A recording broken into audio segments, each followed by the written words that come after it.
He likes movies. We like movies. SeptumSin versus the world. SeptumSin versus the world. SeptumSin versus the world.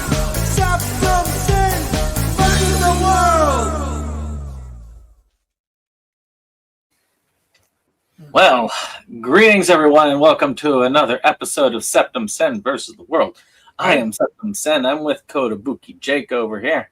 Hello. Yeah, sitting right next to me. Obviously. Yes, Well- with just that weird little line down the middle. Oh yeah. What's in a line, you know? But yeah, we're doing something special. We were going to be here, but then things happen, and I'm not going to go into those things because those things are kind of crushing. Because that was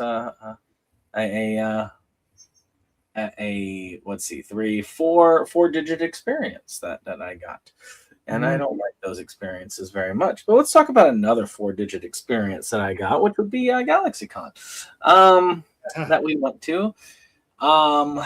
Maybe not four-digit for Jake, but definitely was for me when I added everything in. I came pretty close. So, and here's of course an example. We both got one of these.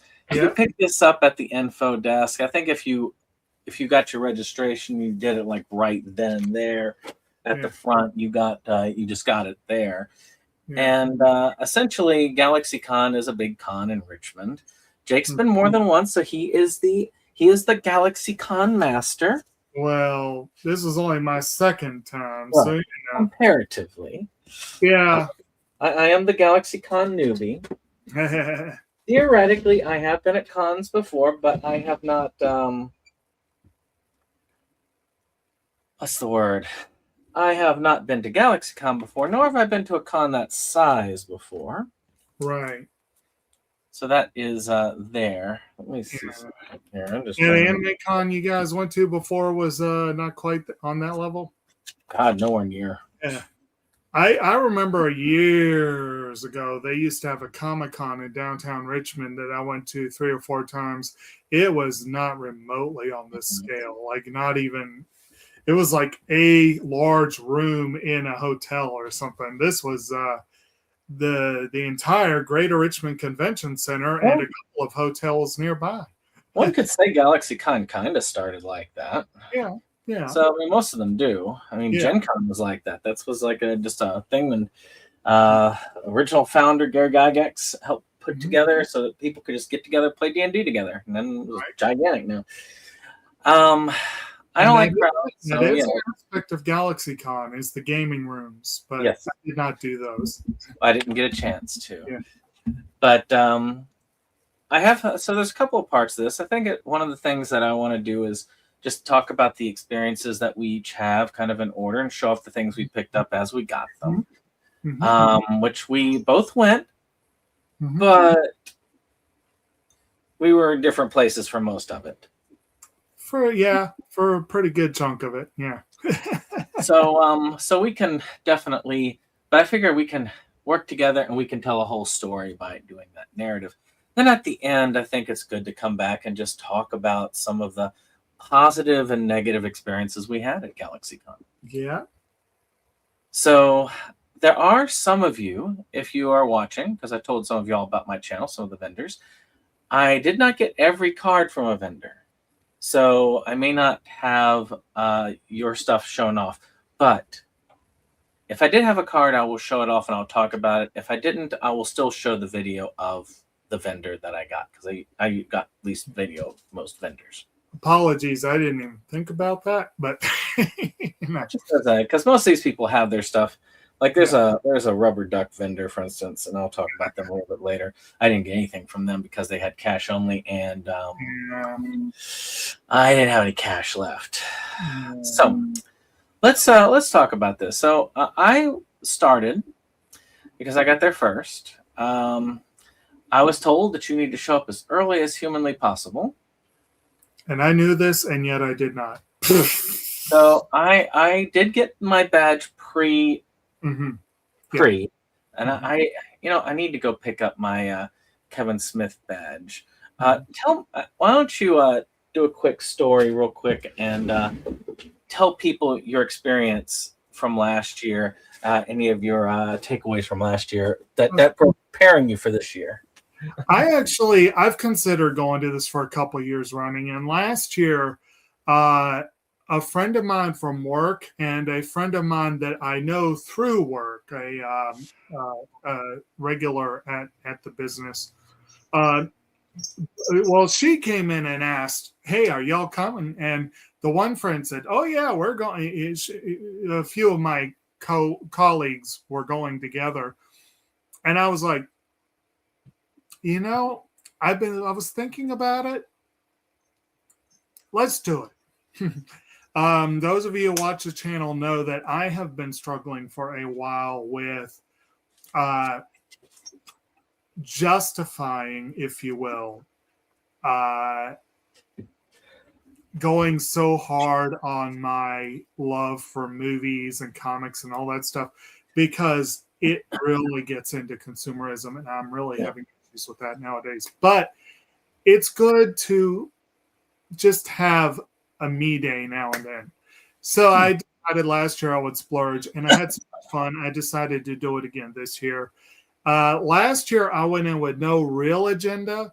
I really wanted to meet Weird Al Yankovic. I really wanted to meet Carrie Ullis, but not having been to these things before, I had no freaking clue what I was in for. And I ended up going to a handful of panels. The one with Martin Sheen, Dule Hill, and Bradley Whitford, the West Wing panel, was pretty incredible. I got to see John Carpenter. I got to see the tail end of William Shatner. And I got to see I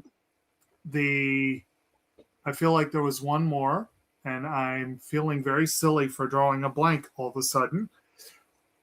And I met Brian O'Halloran and Barry Bostwick and got their autographs, which was nice and a little expensive. This year, I knew more, and I still ended up with some disappointments, as we'll find out as we go along.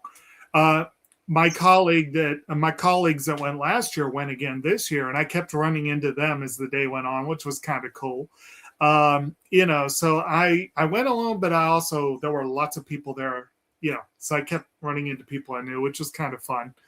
And of course, Mr. O'Halloran was back this year, so that was at least sort of, I don't know if he thought I was a familiar face, but yeah, he sees a lot of faces over there. But I heard a lot of tales about O'Halloran that he's a particularly good guy when it comes to cons and talking with people, especially if his line's not busy. Right. And so yeah, that's kind of last year in a nutshell. It was a learning experience. One of the things, unfortunately, the friend that I wanted to meet up with while I was there that I did not see at all did not come back this year. But last year, she was there for Critical Role. Laura Bailey was there, and was it Travis Willingham? They had Critical Role there this year too. Not the same people, but but they were there last year. And Bailey, I was not prepared for this. They were two of the most popular people there, and Laura Bailey in particular was ridiculously popular. But I missed the Critical Role panel because I wasn't there early enough. And between parking and waiting in line to get my damn ticket in the first place, I had prepaid for the ticket, but I had to get my badge. And this same colleague told me to get your badge ahead of time this time, which was very valuable information. And we thank her for that. Yes, I did not think to bring my badge up. But anyway, it looks just like his. We had the Saturday passes, And actually, if I do it again next year, which is possible if we're not deep in World War III by then, I might do a multi-day pass because it really is hard to do everything in one day. It's hard. I agree with you on that. Yeah. I'm trying to find some place to put my items when I'm done with them. I'm just going to take this over like when it's comic boxes and I put it on top of this. Comic box is appropriate. But I mean, I will tell you, my agenda, I had a very strict agenda. You When would I think. when I got in there and I knew that the people from Clerks were going to be there. So you had Brian O'Halloran, Jeff Anderson. Anderson, Jason Mewes, and of course Kevin Smith were going to be there. Yeah. I went ahead and I bought this Clerks package. Mm-hmm. Now this Clerks package is extremely expensive. It got marked down for a day. There was like some sort of sale. I was like, okay, fine, I will get it because it said that it practically guaranteed you to get their signatures, which is sort of true and sort of not true. And I'll go into that more as time goes on. Guaranteed.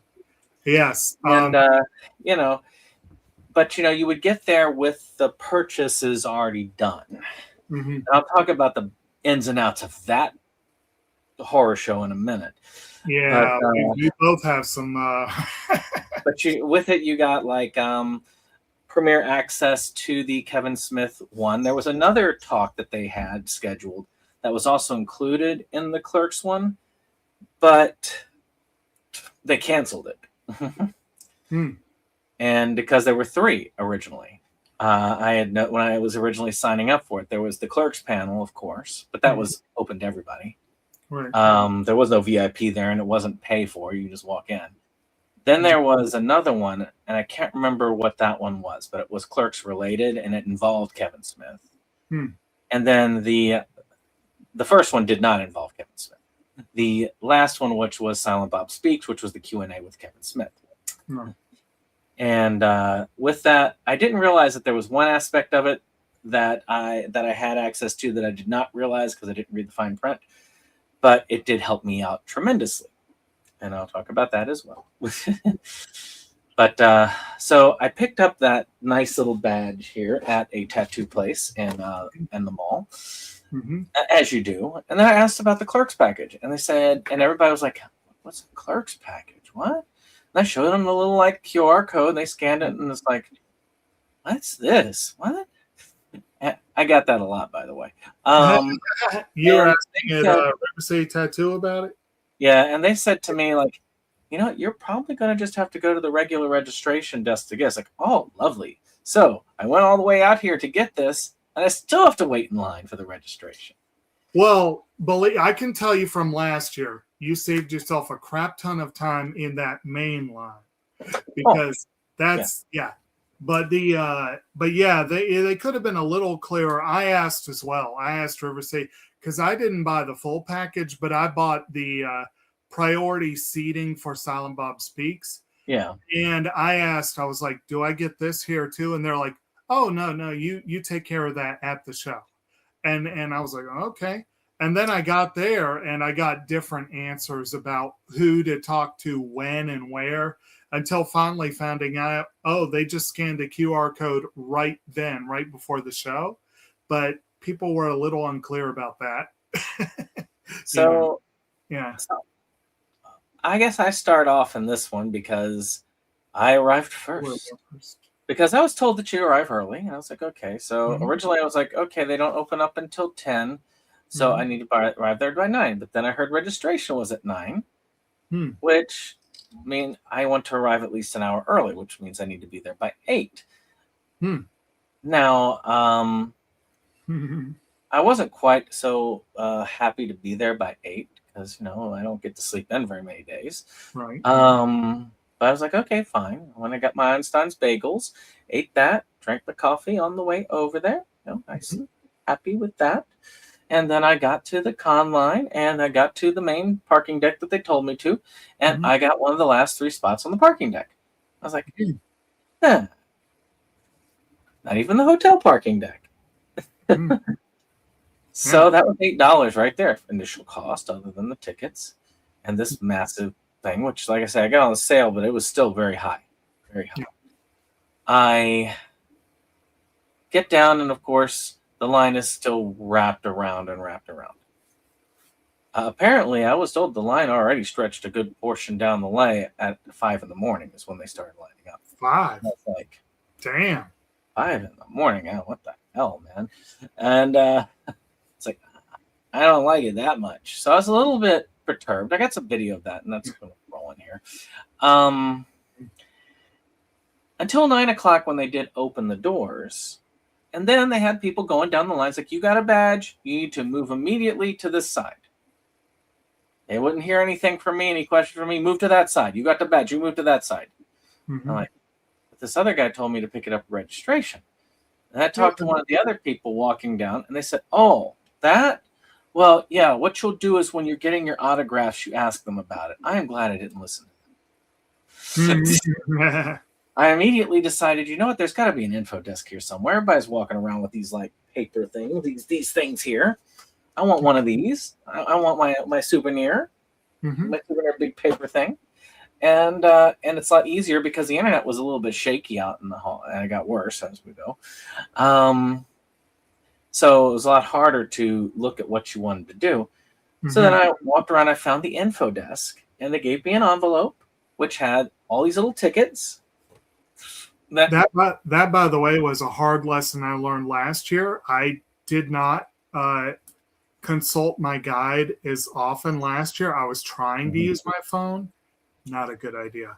Definitely not a good idea. Well, I didn't expect it to be a freaking dead zone. Yeah. But so I made my first major mistake after this. But I went ahead and I got this. This is the free swag I tell you about on the thing.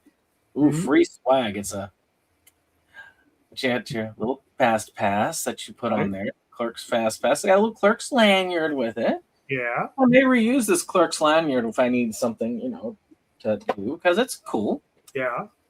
And it had like these little tickets in there, and each ticket had the name of each like cast member, like the 4 that were there, and it had the quad photo on there, and then it had a JSA certification ticket, which I'll get into that in a minute.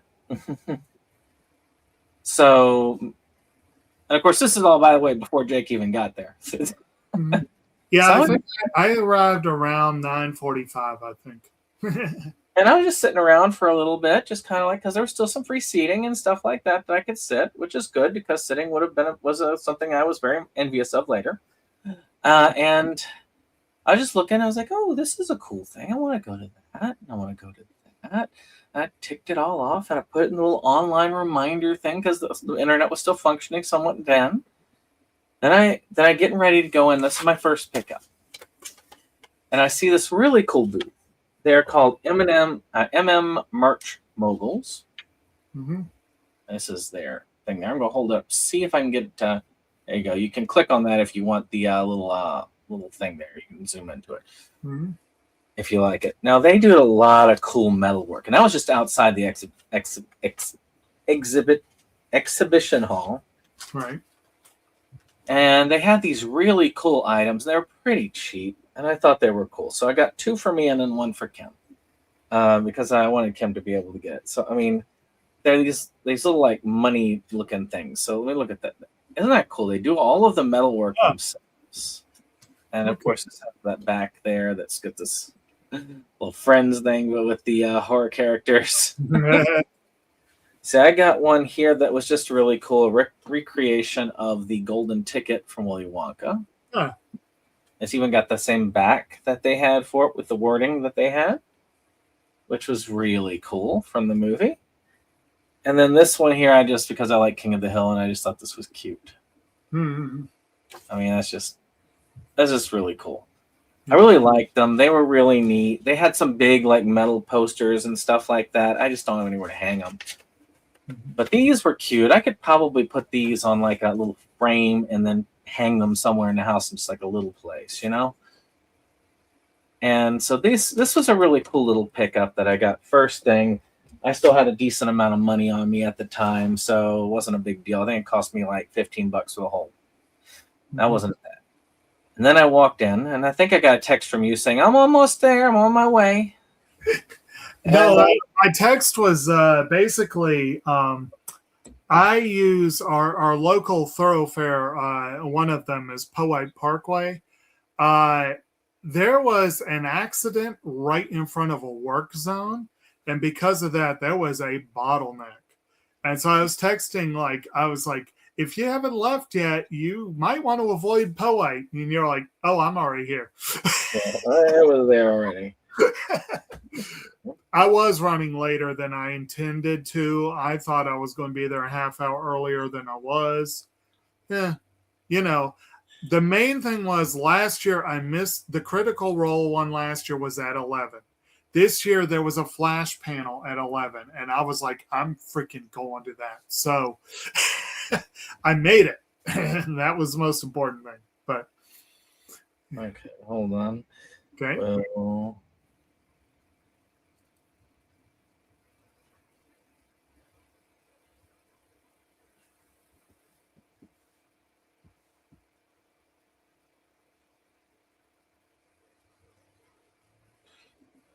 okay, so any case, yeah, so I'm in there and I think, okay, well, you know what? I'll check in, see what's all's in here. I thought it was cool. It's like, I'll go over to the autograph thing, see how that is.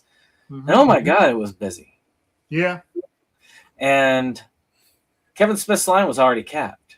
And I was panicking. Like, oh, oh, crap. Oh, crap. Oh, crap. So I say, oh, crap. What can I do? What can I do? So I get immediately into Jason Mewes' line, which he's like really quick and easy to do. Which, by the way, you arrived and by the time I got into the second line. But that's all right. You got your time waiting in that line too later. Mhm. For pretty much the same reason I was. Yeah. But I got to Jason Mewes and I found out from one of them, it's like, you've got this badge here. That means you are a VIP. Mm-hmm. So you can go and use the VIP line. I'm like, oh, cool. I was in and out within a minute. Jason Mewes was not very wordy. He did say hello. It's like, I'm sorry, we got to move. After they sit and spend some time looking at this ticket and we're trying to figure out what it is, and they had to ask people at the head of the con about it, I got this a lot. Because none of them are written. This is the only thing that was just written down, and they're just looking at it all confused and stuff because nobody told them about this clerk's package. Oh, really? Yeah, nobody told any of them about it. Ha. So they were confused, and then his handler was sending it back and forth, and that took a few minutes. And I'm like, okay, you're good. So get in there, said hello to him. He said hello back. I was like, yep. Sorry, I got to do this. Is this what you want me to sign? Sorry, this is a long line. So, this is what I was having them sign. Now, this is the clerk's. I got the giant box. You could see it in a pickup way back. But this is like a clerk's box set that they did. They only did 5,150 copies of it. It was a pretty cool thing. But, yeah. And I will bring this back up on a couple of occasions, but not because I'm showing what I got, but just to accentuate what at least one of them did. Mm-hmm. Because the others were kind of nonplussed, but this is my JSA authentication, by the way. Ah. Which, so they are authenticated. So if anyone ever buys this from me one day, which I don't plan on selling it, so Yeah, I didn't bother authenticating any of mine, so I don't know if that'll be an issue one day or not. This is the thing here, and you can see the little sticker on this side here. Mm-hmm. You scan the thing, and then it'll actually go to its database. So yeah, it got signed, and this is where it was signed. This is box set 4,611 of 5,150. This is an authenticity certificate of that set, and I get authentically signed on the back by all four of the main characters of the movies. So you can see Jason Mewes' giant ass signature here. I'll be talking about the other massive real estate signature in a bit. But it was crazy. And then I went over to Brian O'Halloran's because I was like concerned about this whole thing, and there was nobody in his line, but he'd been there the previous couple of days, so I'm guessing a lot of people who were repeat customers already got him. So he was there last year, so I'm probably not the only one that already had him checked off. So he was just kind of hanging around there. He unlike anybody else, he was the one who looked at the ticket himself, did the work, talked to the con people himself, authenticated it himself, all the work that Jason Mewes' handler did. And he was like, Well, that was an odd experience. Well, you saved other people some extra time by doing it first. Mhm. I said, just like, I asked him while he was doing this, like, so what's going on with that line with, Kevin Smith? Do you think that it's going to clear up, or is it done for the day? It's like, oh, no, it's far from done. Once he gets here, it's going to start to move. It's going to free up. And what I would do is just do laps. You probably want to do laps anyway because you get tired of standing. So just do some laps and it'll eventually clear up and you'll get in line. And he looked at Jay's signature. I said, yeah, I'm sorry. He took up a lot of room. I was like, yeah, he does that. And that was my experience meeting him. So it was a lot longer than my experience meeting Jason Mewes, but I guess he had more time. And Brian would have known because he was in, I think, almost the exact same position he was last year. And where Kevin and Jason were set up is where, where Jason's set up is basically where Laura was last year, Laura Bailey. And I can't remember offhand which VA was where Kevin was, but like she was really popular too. It was why am I drawing a blank? But anyway, he would have seen the lines for Laura Bailey and Travis Willingham, and I think they were right next to Weird Al Yankovic. They had lines, so he was familiar with the concept of like really long lines. He would have seen it firsthand. So now we're going to finally get to your part of the story where you enter in, but I will preface it with this. I got into Jeff Anderson's line, and whereas Dante showed up prompt and early, Jeff Anderson did not. So the line was spilling all the way back into, what's the first name? Is it Winslow? What's the first name? Michael Winslow. Michael Winslow's line. Yeah. And by the way, it was pissing him and his people off because while everybody was paying apt attention to capping off Kevin Smith's line and all the other people's lines, because Jeff Anderson's line was in the middle of like an alleyway, essentially, which I got to know that alleyway very well. Nobody even bothered to cap the line. And since Jeff Anderson was late, it was spilling all the way into the thoroughfare. I'm talking when I was in there. It may have changed it when you got there. When I first made my pass for his, there was a guy there standing it with it capped, and I'm sure it's because Winslow reported it. It could be. Yeah. He was pissed off about that. I got to hear more of his pissed off at that later. Yeah, I went and I was in line with that, and I will, since I've been talking about this for a bit, I will leave it to you. I guess up and. Okay, so yeah, I got there, like I said, later than I planned. I think 9:45 was around when I parked, and hi Rosie, hope you're having fun. I ended up parking. The main parking deck that they send you to was definitely closed when I got there. Fortunately, I was able to park only about maybe 3 blocks away, so I wasn't too far away. There are a few parking decks in that area, so I was able to find one as well. And I did have to go several flights up. Like, I was definitely not on the ground floor by any means. I think I ended up on the 3rd or 4th floor. But I got parked. I got, in. I went in pretty easily. And yeah, like I said, I kind of poked around asking about the Kevin Smith, the Silent Bob Speaks, and got some kind of run around. But, I got my guide. The day before I had tried, so 2 years ago when I considered going, one of the creators who was on the ticket was someone I really wanted to meet, and he was not there last year. So this year they changed the cast, if you will. They change it as they go. There were several cancellations this year. Callum Kerr, Care, however you say that, he canceled. Dana Snyder was the first cancellation, I think. Keith David. And one that really disappointed me, Michael Rooker canceled. So there were a few. But there were also people being added almost to the week before. And one of the latecomers was Chris Claremont. Basically, for lack of a better way of putting it, the father of the modern X-Men. I mean, this is the guy that created Kitty Pryde. He created Emma Frost. He created the Hellfire Club. Basically, he created Dazzler, co-created Gambit, co-created Captain Britain. He basically took the X-Men from Giant Size X-Men and made them the mainstream X-Men of the 80s and created a whole bunch more along the way. I want to say Longshot. I want to say probably Jubilee, but I need to double check on that.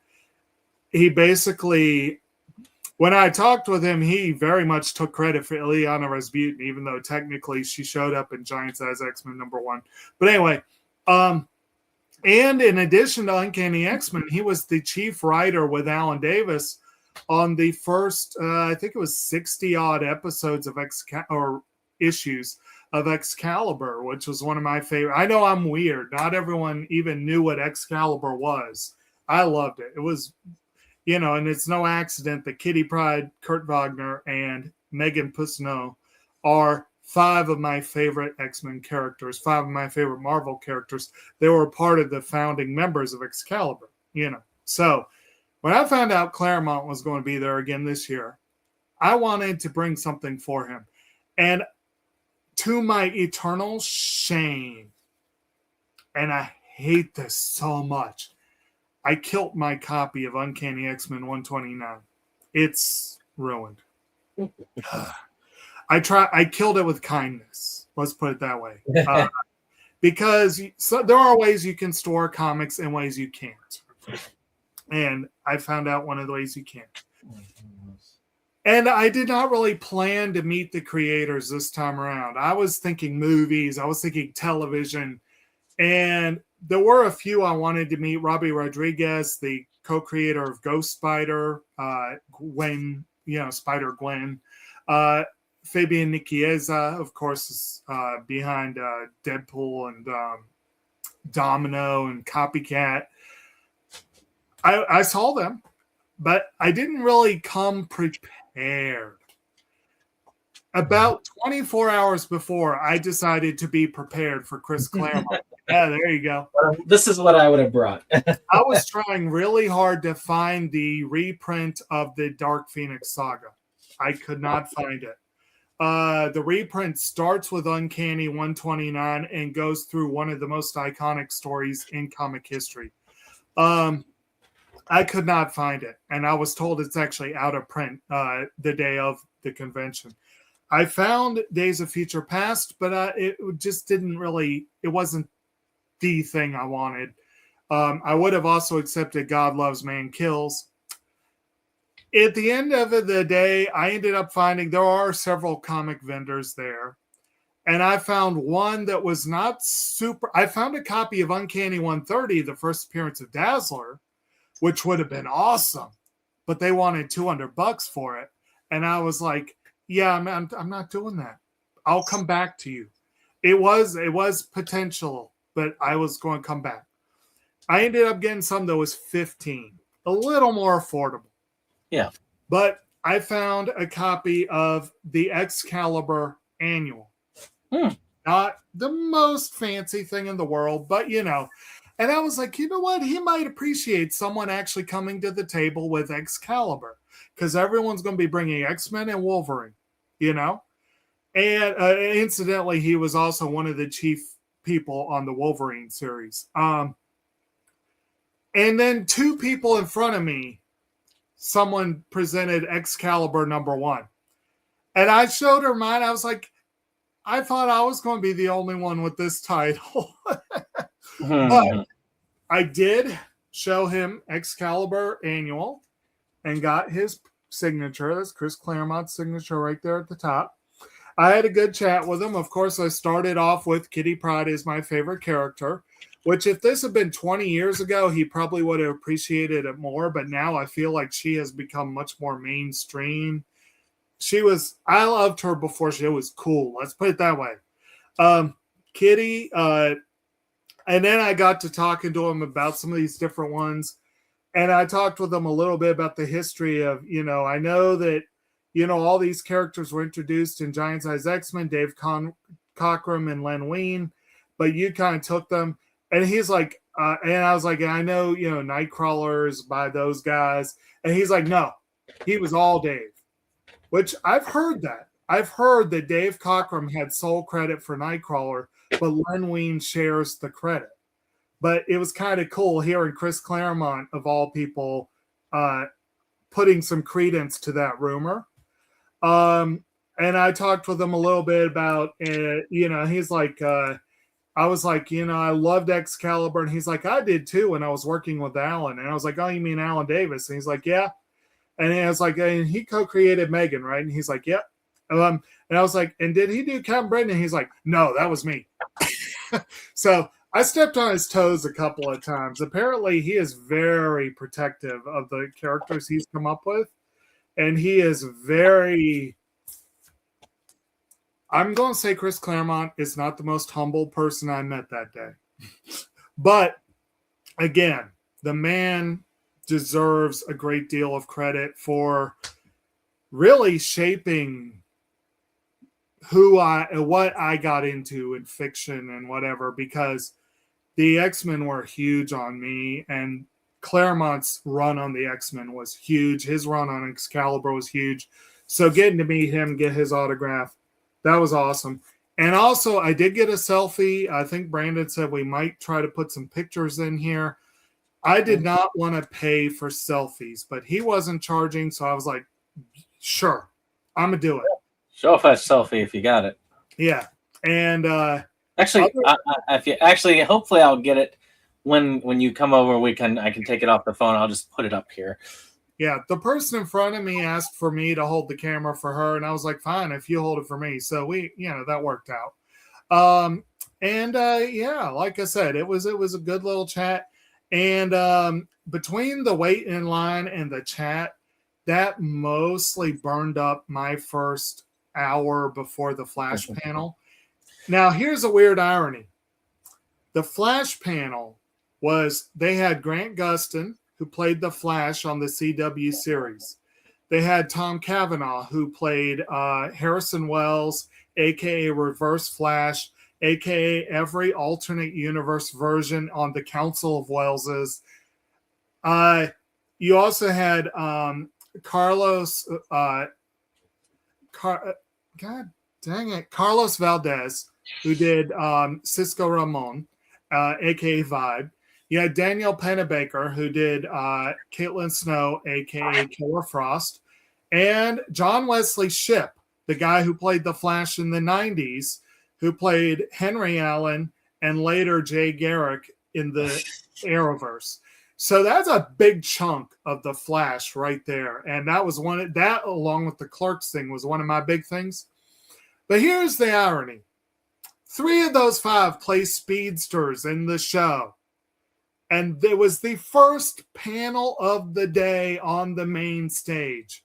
And it started almost 15 minutes late. And I was like, we talked a little bit about Jeff Anderson. Mm-hmm. Yeah, he's playing Randall Graves. It's expected. But 3 speedsters and y'all are not early? It was weird. But I will go ahead and briefly talk about that. It was a really cool panel. Yeah. It was really cool. They were very Carlos Valdez was very quiet. He didn't say much. Tom Cavanaugh was a cut up. He was clearly the class clown. He was having a good old time up there on the stage. But there was a lot of Q&A. There was a lot of back and forth. I did not realize that John Wesley Shipp and Grant Gustin are from Virginia. They are from Norfolk. And apparently Grant went to the same high school as Shipp's mother or something like that. That's really cool.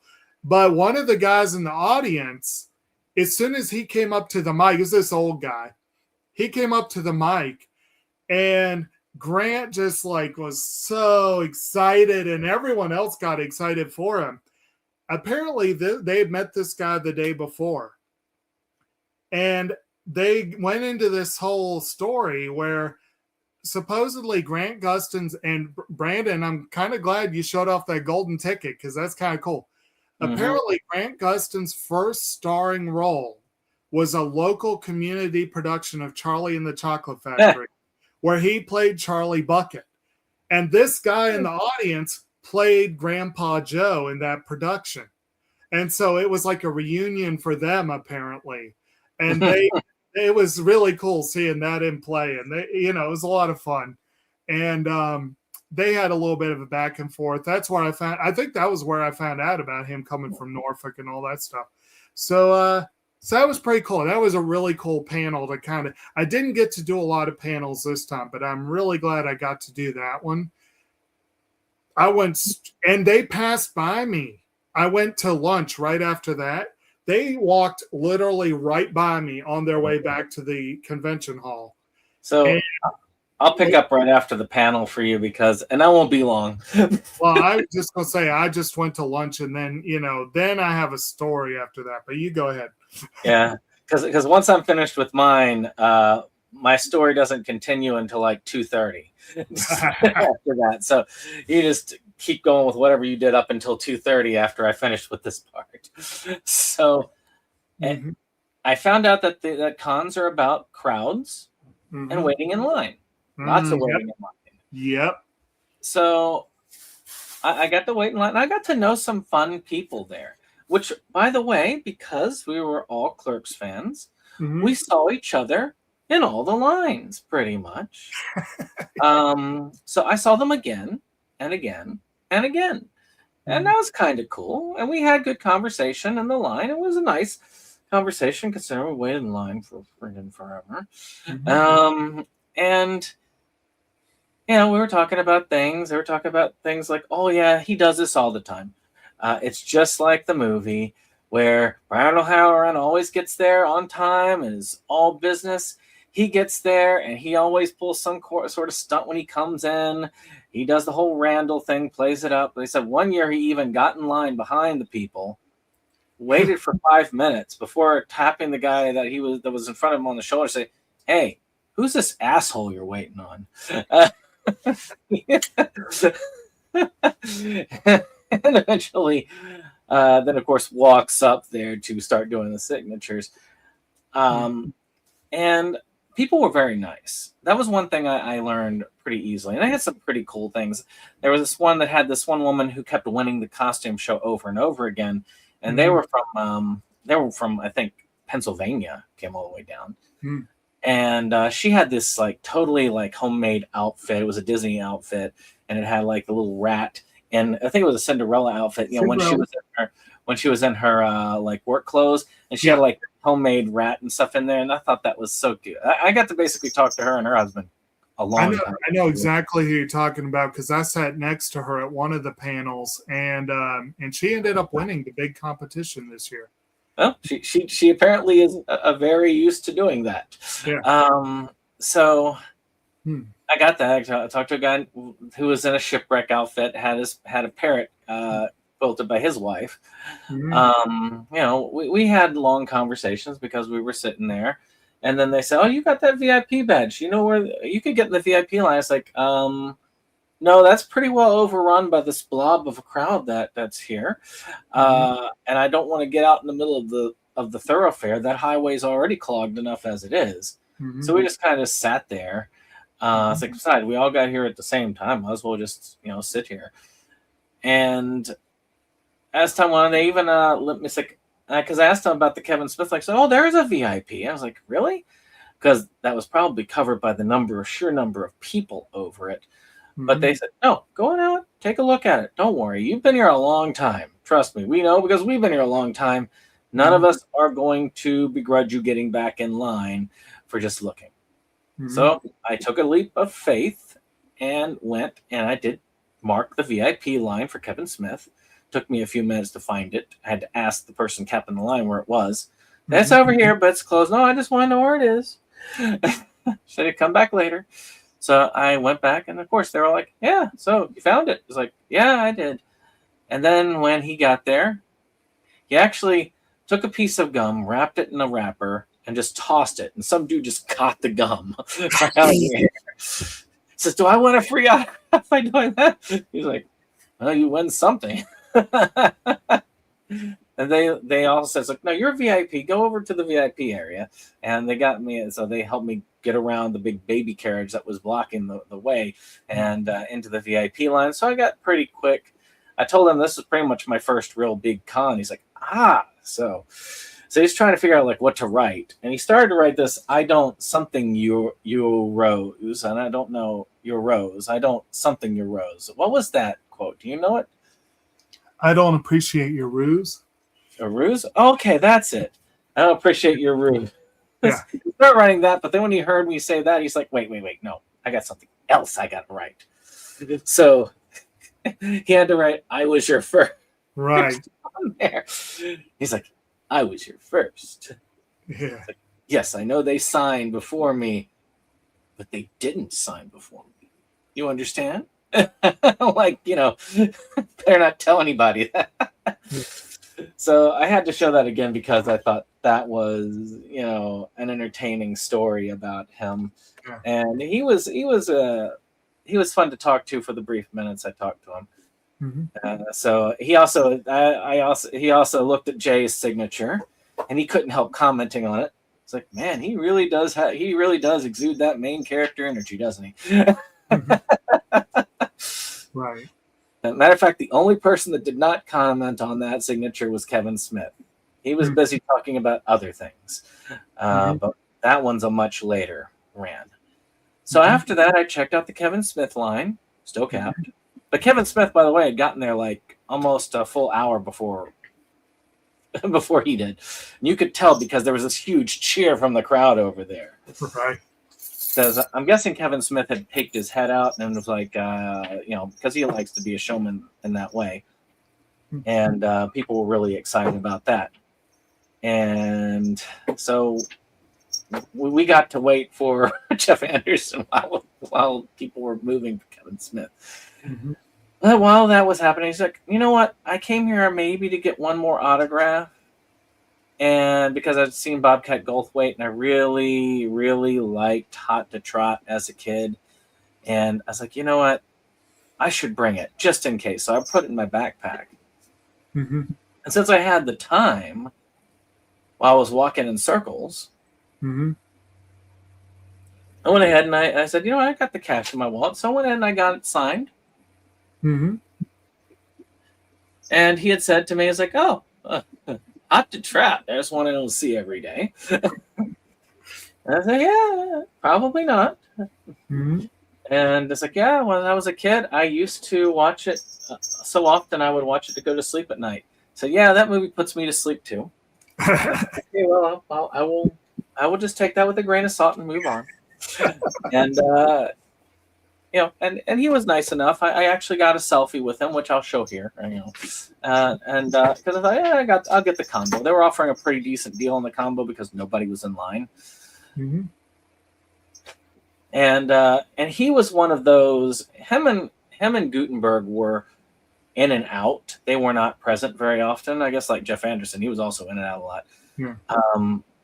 But the other two Police Academy people, though, they were there constantly from when they got there. But I know I saw Michael Winslow a couple of times. I don't know if I saw I think I saw the others. I know I didn't see Gutenberg. I saw Gutenberg several times. I just couldn't afford him. Yeah. And So it was those three, and who was the fourth one? I can't remember his name. Something K with a K. He was on he was on the Tonight Show a lot and Saturday Night Live, and he started in Police Academy too, and I can't think of his name, which is sad because it's one of the signatures I got. But yeah, so this was something that was if I get any, because I had my goal. My goal was to get the 4 signatures I got, and I was going to see that one Q&A because I paid the money. I was going to get that picture because I paid the money. Right. But if I could, I would get this, and then I'd be at least satisfied with getting what I wanted. So this was that extra brand. And this was kind of cool. Unfortunately, I can't get a lot of the other signatures because most of them are passed. But, you know, it would have been nice to have John Candy's signature on. But Yeah. So I did circles, as I said. And then I got into the main Kevin Smith line because that was the line that was open. But shortly later, not less than 5 minutes later, the VIP line started to open up. And when it started to open up, I said, before anybody gets in this line, they went through, I was like, anybody here have a VIP pass in the main line? And they pulled us, put us in the VIP line. And that's where I stayed until 2:30, which you can go until about that time. Okay. Well, so the and meanwhile, we kind of texted back and forth several times over the morning. I was When we could. we didn't actually see each other for a while. So when I was done eating, I went down to the convention hall and I went straight to the Flash area. How much did yours cost? Because that's expensive ass food. It was expensive. I probably had two $30 meals. That if I had to guess. I had a wrap and some drinks the first go round and pizza and drinks the second. But so anyway, I went straight to Danielle Pennebaker because of the five, she was my number one. Grant Gustin was number two. Not that I necessarily want to say, oh, these people are not important or these people are. The way I see it, like, I wanted the Flash to be signed at least by Team Flash. And I didn't bring my DVD copy of the Flash with John Wesley Shipp. And I'm kind of glad I didn't, but that we'll get to a little more on that later. But he was actually there. When I got in line, he was already in line signing autographs. And I almost went over, but because he wasn't technically part of Team Flash, he was the one that was like the low priority. And I don't mean that against him. It was just I really wanted the other four on that particular disc. And I really wanted Danielle. I was like fifth in line. I spent more than an hour and a freaking half getting that autograph. For one, even though her table and some of the others did say written in small print, you need cash, I did not see that right away. And even though her handler was really friendly and personable and he was chatting it up with everyone in line and he did not mention that once until I had been there at least 30 minutes. He did not say cash only, or you can use the QR code. So I asked the people in front of me politely, can I scan that QR code? And they're like, yes. I tried, would not work. Could not get internet reception to save my life. So finally, almost an hour in, I broke for the ATM machine at the back of the room. It didn't work. Then I went out in the lobby, finally got limited internet reception. And it took several tries over probably 20 minutes to get a prepaid autograph for Danielle Pennebaker. Finally got back in line. There was no one in the VIP line, so I went right up and asked the handler, you know I've been here. Can I please use the VIP line? And he's like, no, you're not a VIP. Get in the regular line. Thank God it wasn't capped because it was full. They could have had it capped. I had to wait in a full line to get back to the front. You should have made good friends with the people in line with you. I finally did get into the front of the line. I finally met her. During the whole Q&A, a lot of people had brought up Sky High. Apparently, people know her as much from that as they do from Flash. So I had to mention, oh, yeah, I enjoyed Sky High as well.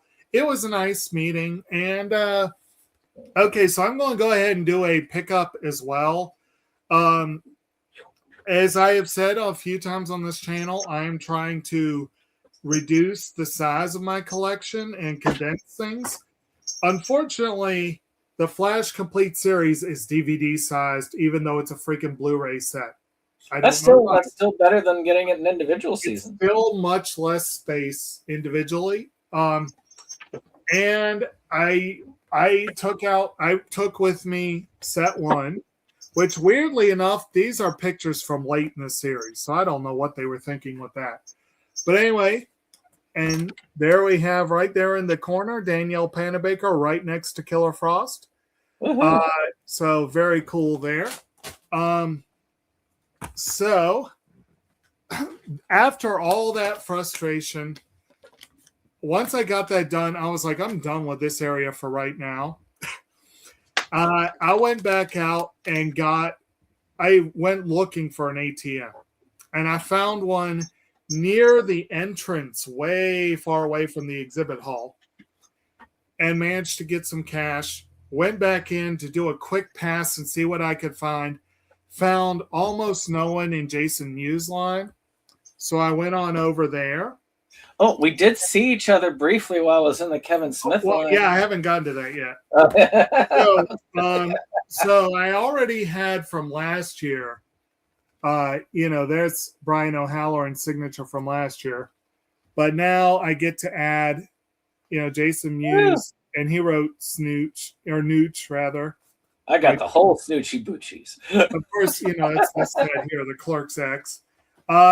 He was very friendly, but he wasn't there. I've heard things about Jason Mewes, about him being very shy and not liking attention very much.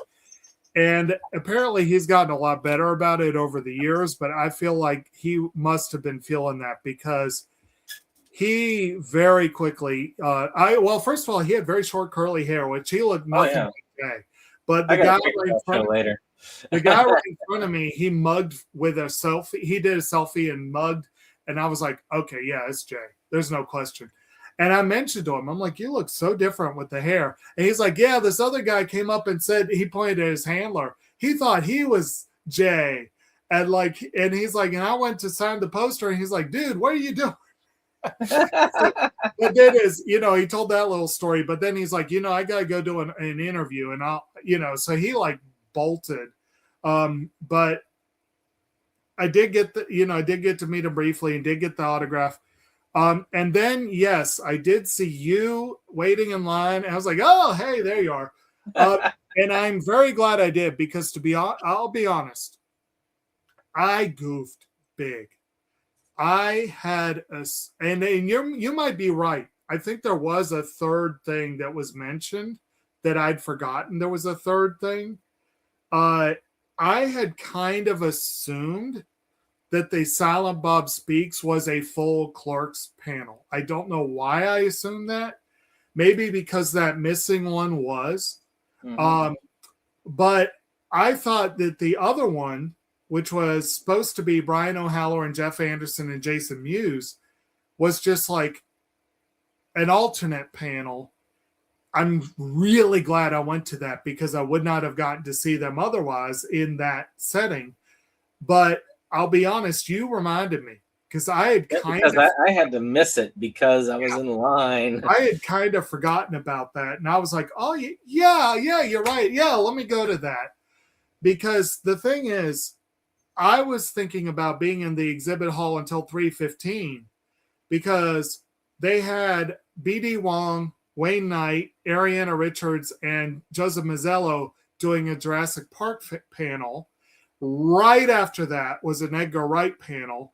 And right after that was a K-pop Demon Hunters panel with Mei Hong and Alan Lee. And I kind of wanted to do all three of those. And then the Kevin Smith thing was right after that. Yeah. So I had kind of said, oh, I don't need to do both Clerks things. But like I said, I ended up doing both Clerks things, and I'm so glad I did. But if I did, then I probably would have missed Kevin Smith. So as far as signature wise. And sadly, I did. I did not get to meet Kevin Smith, and I was so disappointed. But more on seeing him later.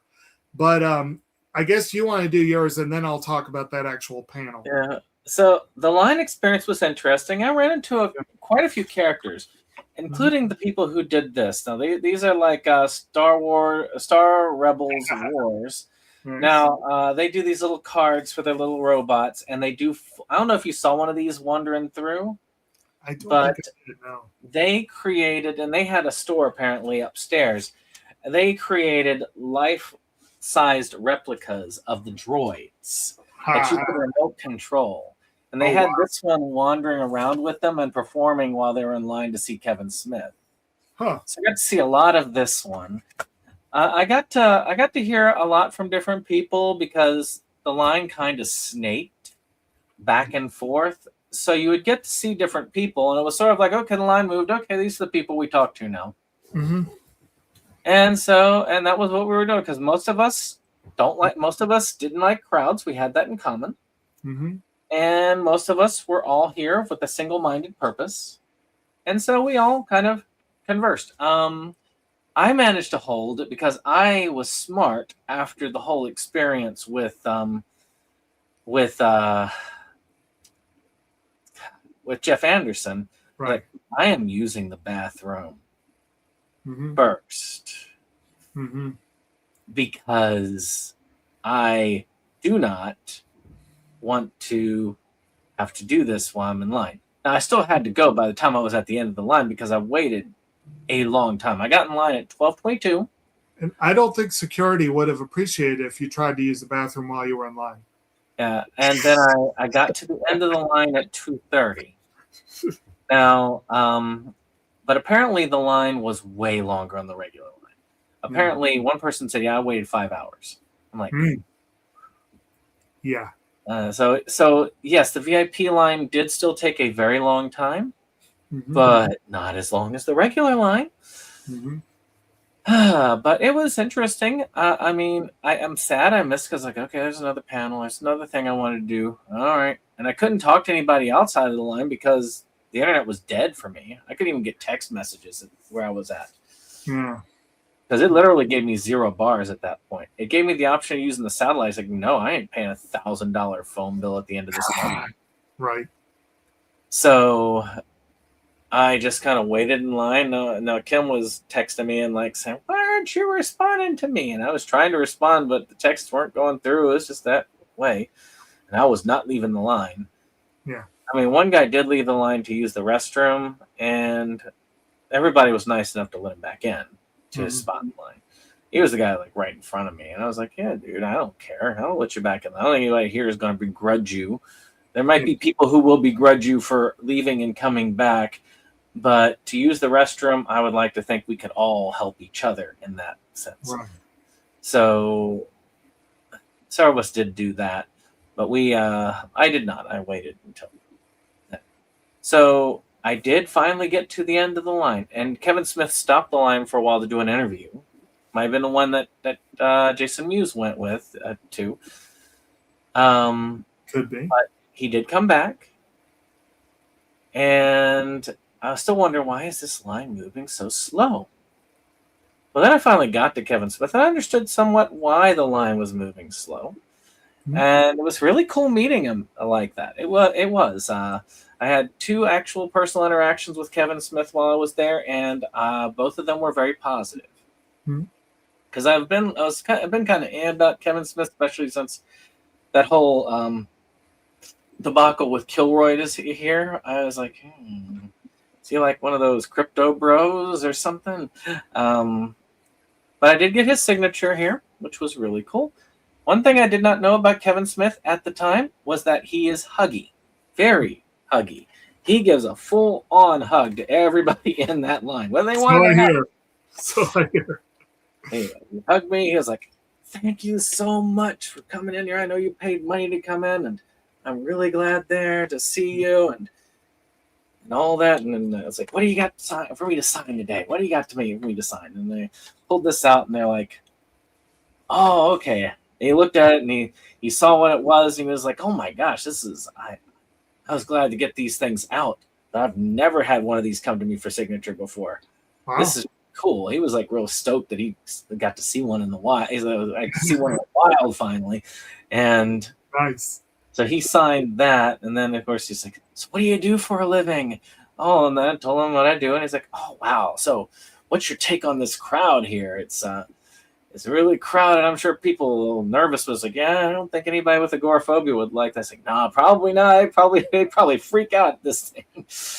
And I told him it was sort of my first, like, "Oh man, well, I hope you really enjoy this thing." And he started to try and talk about something else, and his handlers were telling us like, "You got it. You got people." Like, "Oh yeah, sorry, man. Sorry, I gotta go. Gotta see the next person." I was like, "Yeah." So I did have a quality interaction for my 2 hour wait in line. Maybe not as quality as I would as a 2 hours would normally get, but still, it was nice to be able to have that. And it came back later. And when I left that line, I think that was when we got in contact again. You were I think it was after that panel. yeah, because you would finish the panel by the time I got out of the line. Pretty much. And sorry, go ahead. And we coordinated a meetup spot. He said I need to try and get like some more of these Flash people. So I wandered around a little bit, and I want to say I went back to the back of this thing, and I went ahead and I found this dude.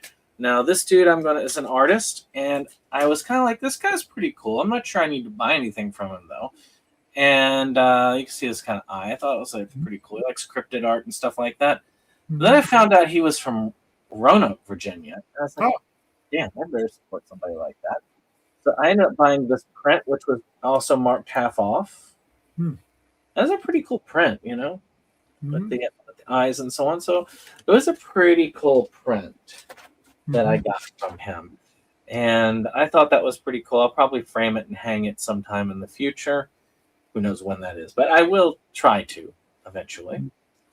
And I think it was about then that we met up again. So I guess whatever happened between then and then, you can fill me in. Well, like I said, I went to the Clark's panel, and Jay Muse didn't show up, and no one made any reference to it. So my guess is maybe he just needed a break, you know. So we'll go with that. Maybe he was doing some gaming to recalibrate or something. But the other two were there, and I don't think Jeff Anderson was late. I think they were actually there on time. So it could be that this was a case of Dante putting his foot down. You know? But they did a pretty good little panel. It was pretty fun. One of the MCs that I kept encountering various points during the day was there doing a pretty good job of keeping them going. And it was very interesting. She brought up that apparently Jeff Anderson does mosaics, and he spent the whole time kind of trying to act like he'd been outed as some sort of weirdo. And later in line, he showed pictures of a couple of the mosaics he'd done, and they were pretty good. Brian O'Halloran was talking about being a documentary filmmaker, and he's apparently working on a dinosaur doc, which is really cool. And I actually got in line to, it's my so far first and only time so far of asking a question to the panel. And I started off by going, first of all, Brian, I think it's awesome you're doing a nature documentary. He was excited about that. But I asked them, I had planned to dance around the ending of Clerks 3 because I didn't want to spoil it for anyone in the audience. But Brian had already done that while I was waiting in line. So I was like, okay. And actually, there was a whole conversation involving Elias and the Necronomicon and all kinds of stuff like that, you know, Force Ghosts. And but I did ask like how they personally thought about how that story wrapped up. It didn't get much of an answer at that moment, but later on, someone else asked a question that kind of I got a better answer, you know, for it. But it was cool getting a chance to chat with them briefly. And then I went down to the exhibit hall and got in Jeff Anderson's line, and I know that's when you saw me again. And Oh yeah. That's where I learned firsthand the bitter experience that, again, this may be next year. I didn't want to pay for stuff I didn't need to pay for. I might want to get a VIP pass. It's up to the handlers. Some handlers are fair. Like I watched the guy, Daniel Panabaker's line. I watched him let 2 or 3 people go with a VIP pass. Then he let someone go from the front of the line. Then, he would mix it up. The lady at Jeff Anderson's booth, you had VIP, you were next. And people just kept drifting in.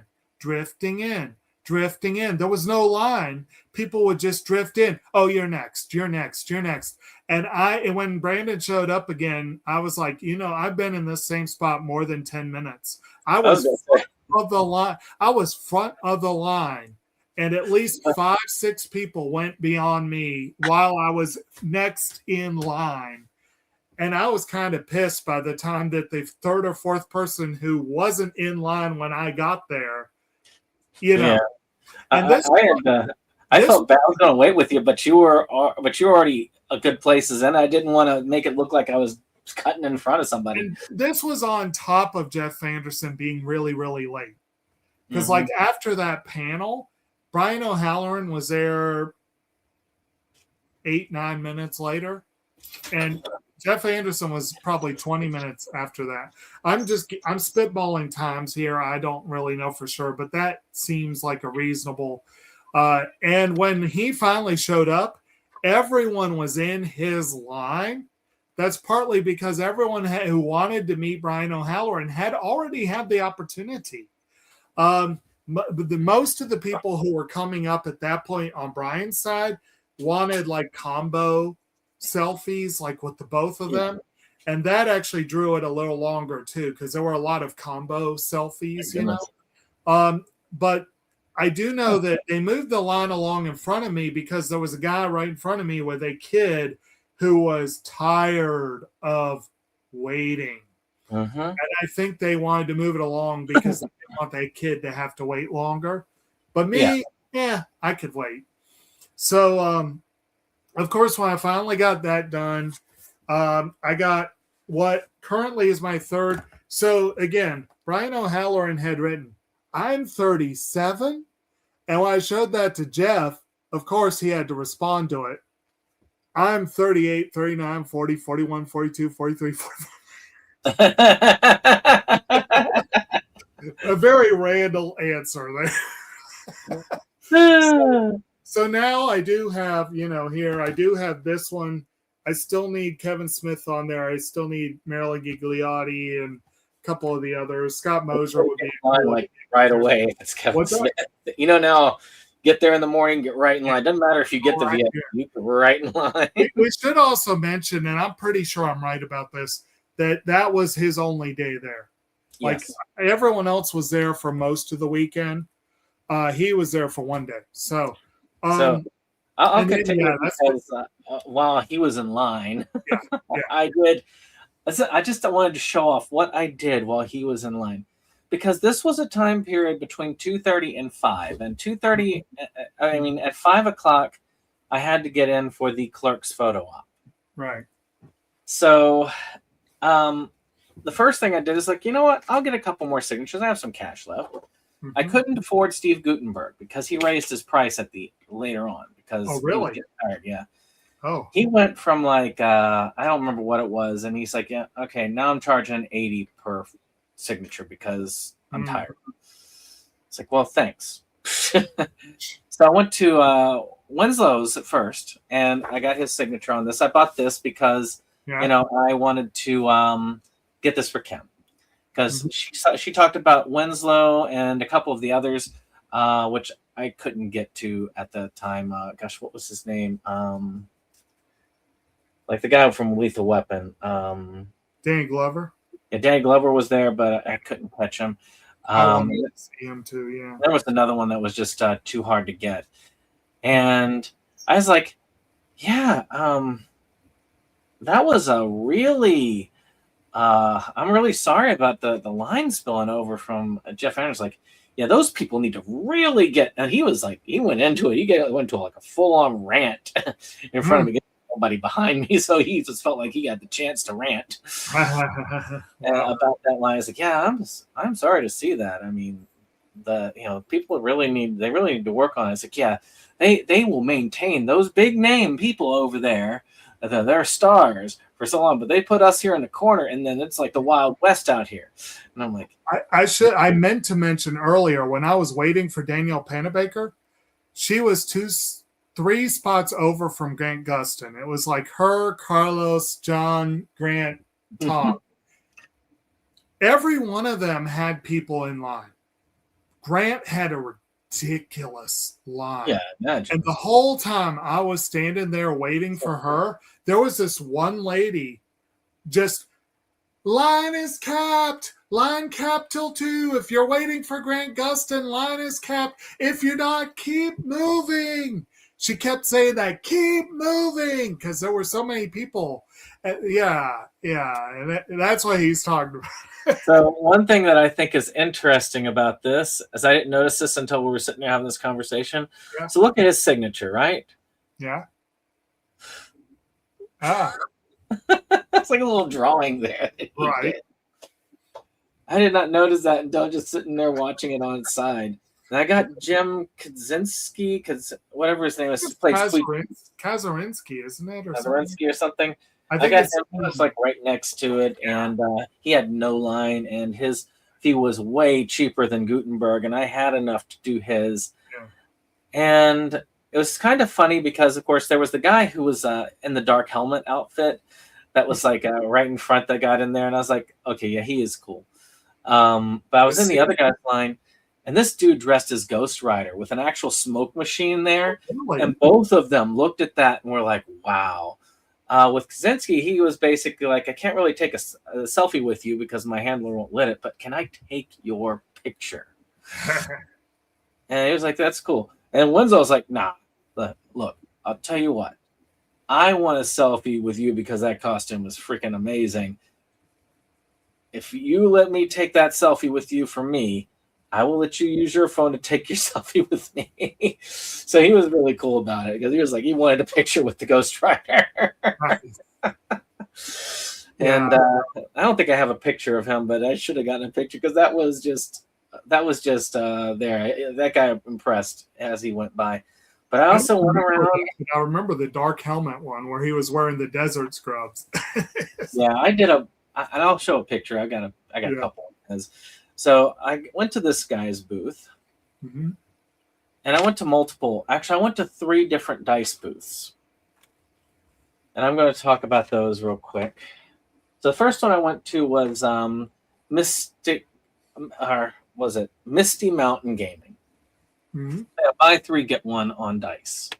So I said, you know what, I will do that because they only had one set that I really liked,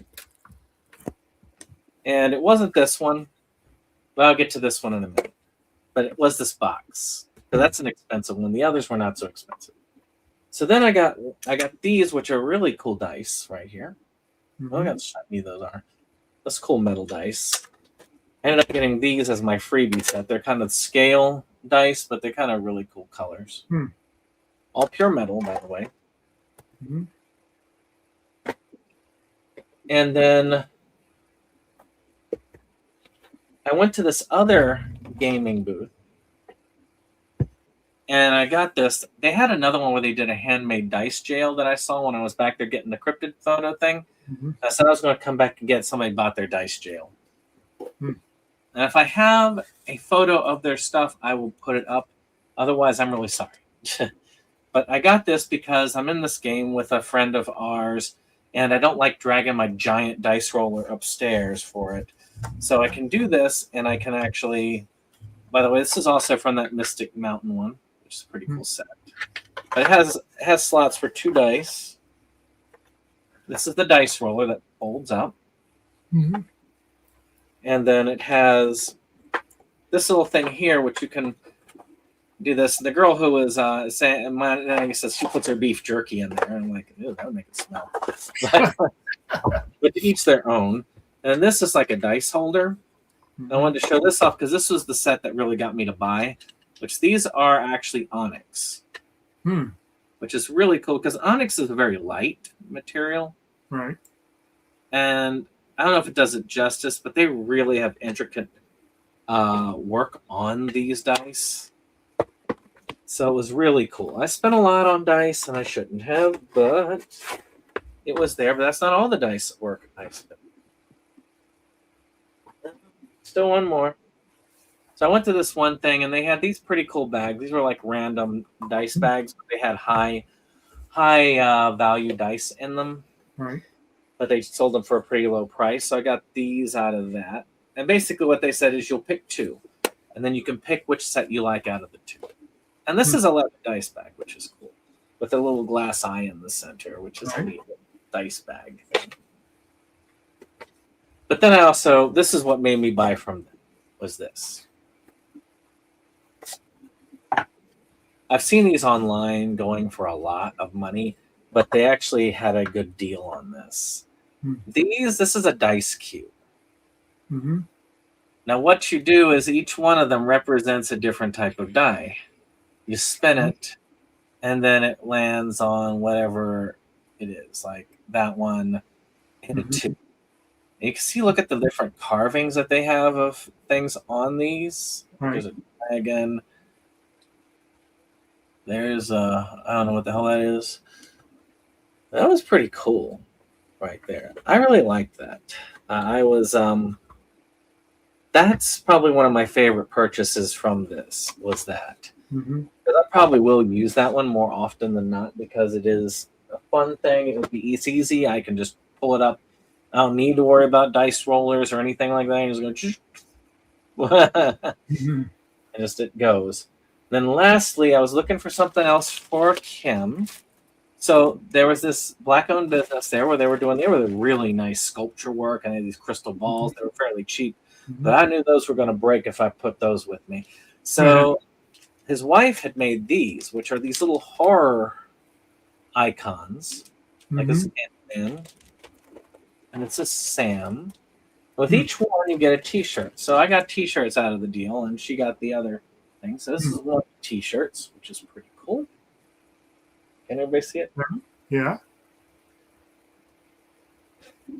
And they're washed, so all I got to do now, and I got their fresh coat of cat hair, which, is a baptism right in this house. Mm-hmm. And then, as you can see, Cool. those were the freebies that came with those. So I'll probably be taking the stuff that's for Kim back up to Kim after this, and then putting those back into my drawer for wear, Mm-hmm. And that is everything I did. Oh, and I did look for this rubber ducky station, which had rubber duckies with various horror monsters and sci-fi things. They were really cool, but they accepted only cash, and I wasted the last bit of my cash on autograph. And I wasn't going to get in line for that because there was no service zone. I was like, fuck that. And I should mention as well that before I went and found that one ATM that I got the money from, I looked at the other one in the convention hall, and there was a line on that one. And I was like, By the way, JSA authentication, it would sometimes have a line, sometimes not. Mm-hmm. I was happy to finally be able to get in line and get some of those. Okay. Some of those things. I can say that it was not a hard process because after waiting in the Kevin Smith line, enough people had come up with those tickets that the confusion had already been done. But when I got up there to the JSA, because that was the other thing I did while you were doing it, I got my extra JSA stuff done. And I said, so you got to actually see all this to get it done? And they're like, yeah, barely. We figured it out. And I'm like, yeah, these people do not communicate very well. Mm-hmm. But all right, that's that. And back to, well, actually, I guess it's where we both met up for a very short time. We wandered around for a bit. There was a vendor there last year, and I did not bring my information up with me. I didn't think to bring the pin to show y'all what I'm talking about. There was a vendor last year that did like Chibiform comic characters and whatever, and I bought bumper stickers of Agretzko, both the kind, tearful, and the that I have on my truck. But I also got some stickers I still haven't used because I do plan to get a new vehicle. And I bought a little enamel pin of Jubilee that was really cute. And I wanted to get more from this vendor this year. I did not find that. And that was largely when we were wandering around. We were mostly looking for this vendor that I never did find. I did end up getting some pins. I'll show those off when I get to the appropriate point in time. I'd already marked this one because it was outside of the main ballroom. But we'll, like I said, I'll get to that in a little bit. But he broke off to go do his photo shoot. Yep. And while he was doing that, I went ahead and went back by the flash line, and the lines were much shorter, except for Grant Gustin's. His was still ridiculous. So I just decided to go ahead and do what I could do. And so I did one after the other. I got Carlos Valdez. I got Tom Cavanaugh and chatted a little bit with him. He, like I said, he's very personable and friendly. And he had some Scrubs pictures of him and Zach Braff. And I was like, I'd forgotten you were in Scrubs. And he's like, oh, yeah. You know, so I was like, oh, yeah, it's a good show. I need to go back and revisit that eventually. And then, okay, so John Wesley Shipp was interesting. I should go ahead and say here, you'll notice there is no Grant Gustin. I did not get to meet Grant Gustin. I did not get to meet Kevin Smith. I did not get to meet Edgar Wright. I had taken a copy of Scott Pilgrim versus the World. I saw Edgar Wright from a distance. He was right next to Danny Glover, I believe. And I did not, there were so many people over there. I did not see Danny Glover. I did not see Brandon Routh, the other person from Scott Pilgrim who was there. There were a few other people I did not even see. Steve Guttenberg being one of them.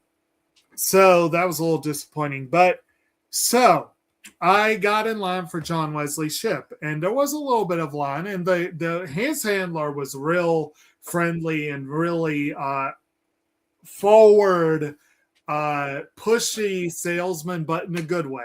Like he was, you know, I noticed that Shipp had copies of the 90s The Flash on Blu-ray right in front of him. And I asked the guy about it. He's like, oh, yeah, they really went all in. It's like fully restored and really nice. And when I talked to John Wesley Shipp, he said the same thing. He was like, man, I was watching this and there was stuff going on I didn't even know they had. So it gives me something to look forward to. Of course, I never really saw the show anyway. So, you know, I wouldn't have a basis for comparison. But I told the guy straight up, I was like, look, I want that Blu-ray. And I would really like him to sign that series. But I don't know that I need him as much as Team Flash on the other series. But they had a little sign up there about a bundle. And the bundle was you get the Blu-ray, an autograph, and a selfie.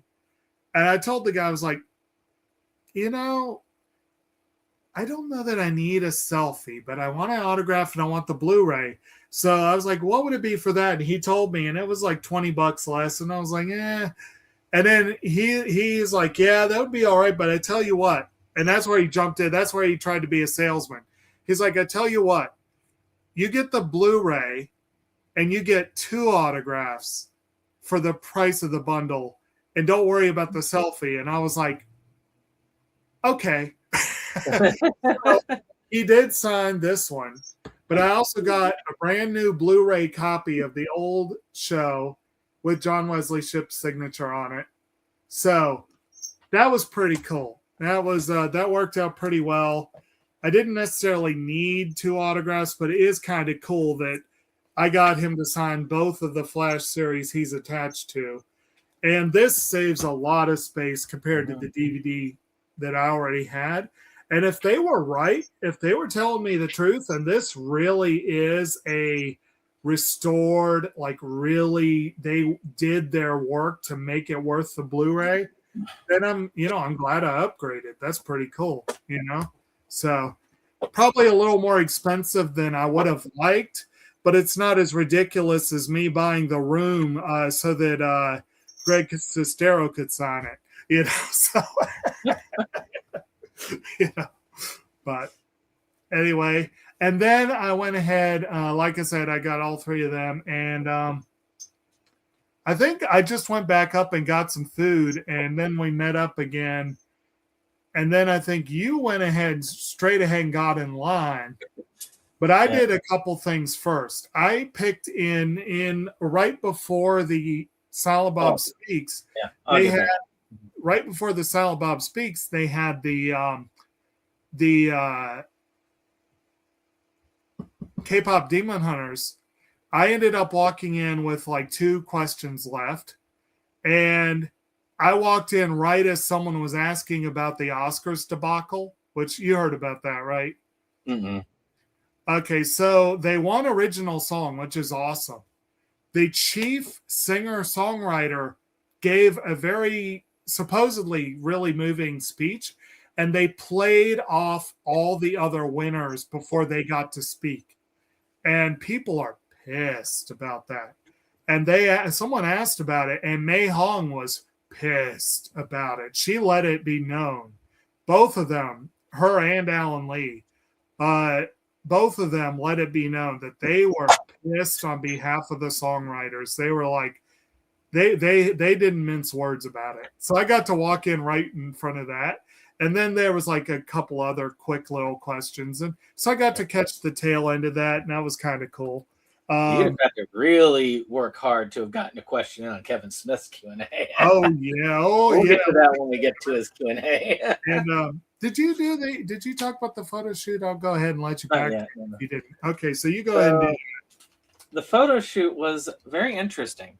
Remember, I was saying I've been used to waiting in lines for a while, and it's the same people, by the way, that I was in line with most people. So about the same people I've already spent about 3 to 4 hours with at this con.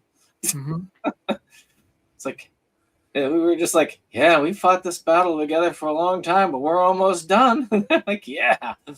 I got to meet somebody else in the line with Kevin Smith, who also got the package. So we were like, yeah, let's stick together. What you know, we'll do on this side. What you know, we'll do on your side. We'll figure it out together. And so we all got in the right line for it. And this time the VIP thing worked really well. Like, I was in and out within 5 minutes of that one. Okay. And it was really cool. I was not there for very long. The long part was actually waiting for the actual time of the photo shoot. Because you got behind this one thing, they were finishing like the singular ones, and it turns out I could have gotten because the wording was weird on it, I thought that it meant that you had the ability to get in line to purchase a photo op ahead of time with Kevin Smith. But no, it looked like they were actually letting you get a selfie with Kevin Smith. Which I did not get to do because I was confused. Mm-hmm. But after that, when they get it and they shift us in these little lines, these little lineups next to each other. And once we got in line, they just moved. They had like a machine going. Mm-hmm. And literally you would go and you put your bags up on these rows. Mm-hmm. Normally I'm mistrustful about it, but people were so nice and very little of that kind of shady stuff was going on. Mm-hmm. I felt a little less nervous. Mm-hmm. And a little bit more confident that my bag would still be there. Mm-hmm. And it was, obviously. I'm still got my stuff. Yeah. It was like, okay, you see the flash, that's your cue. Doesn't matter if they leave, you're going in. And I'm like, gotcha. So, flash, I go in, and I'm ready to bolt right after I take the picture, which is the picture here. It's kind of interesting that I didn't even realize that Jeff Anderson had his arm on my shoulder. It was so quick. Yeah. I mean, Jason Mewes actually did give me a fist bump and said, hey, dude, sorry I didn't have much time for you at the thing. Just wanted you to know you're cool. And it's like, wow, okay, well, that's cool. I remembered back that far. And Kevin Smith actually just full on stopped me before I could get by him, shook my hand real hard and said, look, man, I really appreciate everything you do for mental health and all that stuff. I really wanted to keep talking, but it's just hard like that. But in any case, I just wanted to thank you for everything you do and all that. And then he sent me on. I was like, wow, okay. So I was like, it was just really cool that people will go through all that stuff. I mean, one person said, well, they remember the people who paid $700 to the clerks thing. It's like, maybe that is true, but it's still pretty cool that, they'll sit there and they'll actually take the time to mention you like that. Yeah. Because, at least for the moment, he was there in line and able to do it. And then I basically went up to see you. You had finished your dinner. I went and I got a soda and a little bag of chips, and it cost me over $11. And I'm like, oh, God damn. Yeah. But I needed something because I had been on my feet for so long. Right. I don't think I'd gotten to sit down since like 9. Mhm. And I was like, okay. And I realized I have no time. We've just got to walk over to that thing because it's almost time. So we walked over. And then while you were doing all that stuff that you had said you were doing, they pulled me over to a specialty line that was just for the people who were the super VIPs and the pass holders. Mhm. And we just kind of sat there in this little narrow hallway. And they walked us in about 10 minutes before the actual thing. Mhm. Lined us up. Quite a few of us got pictures of ourselves on the stage. I did not. But it was kind of cool that people were, because nobody was in there. Not a single person was doing it. They were just there fine. We're just kind of hanging out, feeling blessed for the fact that we could actually sit in a nice air-conditioned area. And we didn't sit on the floor, actual chairs. And we had gotten numb to people so far to where we were okay with how close we were to each other. Yeah. One guy was next to me, and he had said, guys, standing in line for Kevin Smith for 4 hours. And then he left for the photo shoot, and I'm damn well going to get this thing. That's why they announced at the beginning. And I really do hope that the dude managed to get his signature from Kevin Smith, because Kevin Smith went beyond the time where they closed the vendors. But I saw that the exhibit hall was still open, so maybe he did return to finish those signatures, because he did say he was going to try and get all the signatures done. So that's my hope anyway, that they are able to do it. Because that was an expensive thing. I had made it a priority. This other guy had a child, and the child was impatient to do stuff like that and had stuff they really wanted to do first, so he had to prioritize that, so he wasn't able to get there. But I thought, this is, you paid a lot for the experience. You should be able to get that. And then I think we've arrived together at Kevin Smith's Q&A. The Q&A, he answered like 3 or 4 questions and spent, by the way, 4, yes. He spent 3/4 on one question of the hour on that one question. The one thing that amazed me, I know you were front and center, like right in the front I was row. right there. I was in the 4th row, and I was amazed. I was like, holy crap, it was the best seating I had the whole day. And I'm like, wow, I thought I would be further back than this, but yeah. But it is amazing how well they were able to make that work. Like, again, I was in there right before for the K-pop Demon Hunters. That was not a small crowd. But I do know at the end of it, they said, look, we have a ticketed event. Y'all need to get out as quickly as you can. They did clear that room pretty quickly. So I was kind of amazed at that. But, and then, yeah, I know I was waiting in a line for a little bit before they got us all back in. That was us just sitting there and enjoying the fact that we were on the front row in an empty, silent room. And so, yeah, I did not get to meet Kevin Smith, but I kind of got to see him up close and personal, which is kind of cool. And I did snap a pic at the end. It didn't even occur to me earlier, and I'm kind of kicking myself for that. Like, I didn't think about it until the end when we will talk about it, what happened there, I'm sure. But I wanted to meet him because of like because I did that whole little pilgrimage up to New Jersey last year, and I'll bet if I had opened that can of worms, that would have been a chat. But I'm sure it's probably, oh well. Yeah, it was worth it to be able to meet him. Would I do it again? Probably not. I mean, if I got there like right at the beginning and I knew he was going to be there early and I was able to get a very nice spot in line, sure, maybe then. But would I wait 2 hours in line to meet him again? No. Yeah. I really am glad I did that for the one time. Now, he was very tangential. That is the word in mental health for somebody who starts on one subject and then tangents And they end up way over here, way out in the middle here. But you can still draw a line from here all the way back. They did warn us on the program. They said this is a Q&A that's likely to be way more A than Q, and it was. And I will. So the first question was about, I noticed that you have strong women in your films, and that's unusual, especially for films of the time. Can you tell us what inspired it? So I'm going to show you a clip. I got some of the thing. I didn't record all of it, but I did record some of it because there was no recording ban on it. So I will play a little bit of that right here. Now, you may have been listening for a moment and probably are wondering, what does that have to do with the strong woman in this film? It's like, exactly. That is tangential. And yes, there was a line that got him there, but he took a long time getting there. He was much quicker with the others. He started off talking about his mother and then went from that into a number of topics. Like he was talking to a kid about how he had his heart attack and the weight loss, and then how he likes to wear oversized clothes, and he ran that kid in the supermarket and in the Target. It was just that's Kevin James. But and it was fun. It was a fun thing. It was basically just watching stand up, essentially, with a couple people asking questions. Yeah. And then he married two people at the end, and I got to meet them a little bit earlier on, and they were both very big fans. Yeah. And they had said they had something that they really wanted to ask him at the photo op. What I didn't realize what they were going to ask him to do is, like, could you do a quick marriage thing for him? And he said, I'll do you one better. I'll do it on stage. Mm-hmm. And then he forgot about it. And they reminded him.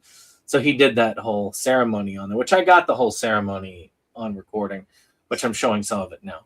So he didn't have an actual MC, but he did have a stage manager. And I think it was on the third question that this guy started saying, Kevin, you need to wrap it up. and then they went ahead and did that. And like, I don't know the backstory of that. I don't know. I didn't realize he was in a position to do those kind of things. I thought it was really cool and really fun. And I've been telling people, like, it's probably the most profanity-laced wedding ceremony I will ever see. I've never seen the Green Lantern oath being used as the as part of a wedding ceremony before. I'll have to show that to our mutual friend and say, so you've done some weddings. You ever thought about doing this? Yeah. But that was by far and away one of the more entertaining ways to end it. But it ran over the 8 o'clock, 7:30 finisher, and ended around 8 o'clock. Mm-hmm. And this is where Jake will probably take it over for the moment, because I wasn't there after that. I went home. Yeah, I stuck around for a while after that, and I don't remember. What's that? I'm old, and I don't. And I was up all day doing this, so I'm old too. I don't remember if I bought these before or after the Kevin Smith thing, but I think I did, like, right then. I didn't buy a lot of swag while I was there. It was very expensive as it was, and but like I said, I had gone planning to get some enamel pins, and I did, but I wasn't able to find the vendor I wanted. But I liked this one. They had some good stuff. I didn't love it as much, but I did like it. And I bought 4 what I think are probably pretty random pins. And one of them is the ladies of Huntrix from K-Pop Demon Hunters. Got all 3 of them there. We got Ghostface from the Scream movies. We got Deadpool there. Nice little Deadpool making a little heart symbol. And then we got Bob Ross, who I believe Deadpool has imitated at various points in time. So, nice little kind of random assortment. I did not, unfortunately, think to bring the information on the vendor with me. Brandon was, I guess, being a little more forward thinking than I was. Got a nice little, you got your Bob Ross Deadpool there. Did you see these pins, dude? You're muted. I saw you picking up a lot of them. I was just kind of like, I gotta take a moment break for a second. Okay, so you probably, so I don't know if you saw these before, but yeah, there's the Bob Ross one. Yeah, I saw the Demon Hunters one. Yeah, you did see that. And then, Ghostface. Nice little random assortment. So then I went ahead and did, last year I watched the beginning of the costume contest and then went to do karaoke. And I kind of had a reaction to the karaoke. So this year I decided to do something a little different. I actually did watch the full costume contest. And it was somewhat surprisingly, I don't think there were a huge number of contenders. As we mentioned before, the young lady who was Cinderella was the winner. And the judges were very impressed with her outfit. And again, I sat right next to her. I think it was actually the Kevin Smith one that I sat right next to her. And so I got to see her costume. And now another reason I'm thinking it was the Kevin Smith one was I feel like she left early. So that would make sense if she had to sign up to get ready for the costume contest. There was a guy dressed as the bird, Kevin, from Up. And he was the actual contestant, but there was also a kid dressed as the Boy Scout and a kid dressed as Carl. I mean, not kid, an older guy. But Kevin was clearly the crowd favorite. The audience was going mad for this guy. There were some good costumes, but I was kind of far back. I didn't get to see it too well. And then after the costume contest, I decided to do something that I had not really done before. But if you watch the channel that we belong to, Inside Movies Galore, when I started, we had a person in our group who I think does this kind of thing for a living, if I'm not mistaken. And that is, they had a so-called after party, an after dark, where they had a burlesque show featuring these 5 individuals. Oh, you're talking Katie. Yeah. Ginger O Snap was the one who was the MC for the Clerks panel. And she, there was Sherry Noble was, I don't remember all their names, what stage names. But Sherry Noble apparently is a playmate. But they actually were all between Jeff Anderson and Michael Winslow. That's where their booths were. Yeah. So they were sitting right there when I was. So I got to see them like not on stage. But then I went and actually saw the show. And, well, let's just say I never thought The Thing, John Carpenter's The Thing themed striptease was on my bingo card for the night. But it was. There were some really random ass things they did. And it was actually pretty hilarious. I actually enjoyed it. And there was some weird stuff going on. The best part was where they had audience come up on stage. Ginger called up 5 audience members, a cute girl and 4 guys. And she spent the whole time openly flirting with the girl, but also doing these weird trivia things to whittle down the numbers, you know? And of course the girl ended up winning at the end, but it was, that whole segment was really amusing and it was really fun. And Yeah, I had not a great place in the audience for that, unfortunately. If I do it again next year, I know better about where to try to sit. And that was the case. The flash panel, unfortunately, where I was, the line of people asking questions blocked my view for much of it, so that was really annoying. You live and learn. But that was pretty much it. I think that was over around 12:30, and yeah, I left at that point. So yeah, that kind of wraps it up, I guess. I think maybe 10 years ago, I might have tried to stay later. But I was tired. Yeah. My foot, like my arch collapsed on me by the end, and I was hobbling for the whole day after. I'm just not used to staying on my feet that long anymore. Right. The problem when you get a desk job for a living, it does that to you. Yeah. But at the same time, as far as like final thoughts on this, would I go again? Maybe. I'm not sure. I don't like crowds, and it's crowds. I don't like waiting in line, and it's waiting in line. And that's the two things that's about, basically, crowds and waiting in line. Yeah. I think if there are people I really want to meet, I would think about it, because now that I understand how it works, Right. I would get the thing beforehand, maybe get the 4-day VIP thing if I had like a whole bunch of people I wanted to see and they were there scattered. And then I would probably get those people in, and then pick one of the days, probably Saturday or so on, to just sit in on panels and activities, because that would be the next thing I'd want to do, is little activities and so on, and do it.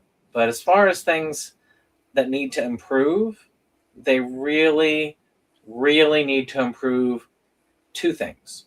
One, they need to come up with something better solution-wise for their internet, because that's one of the reasons why most people had to take cash, because the internet was dead.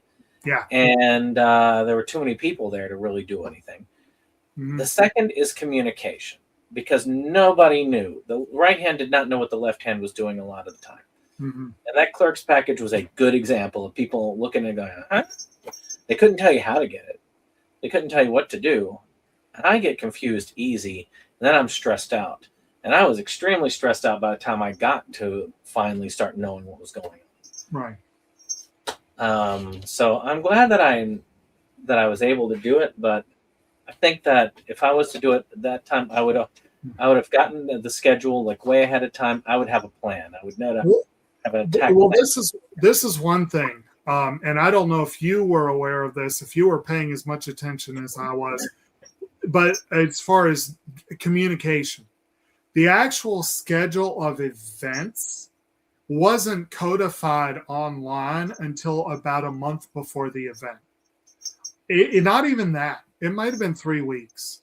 Like, I didn't know when the panels were going to be, and until maybe 3 weeks before the event.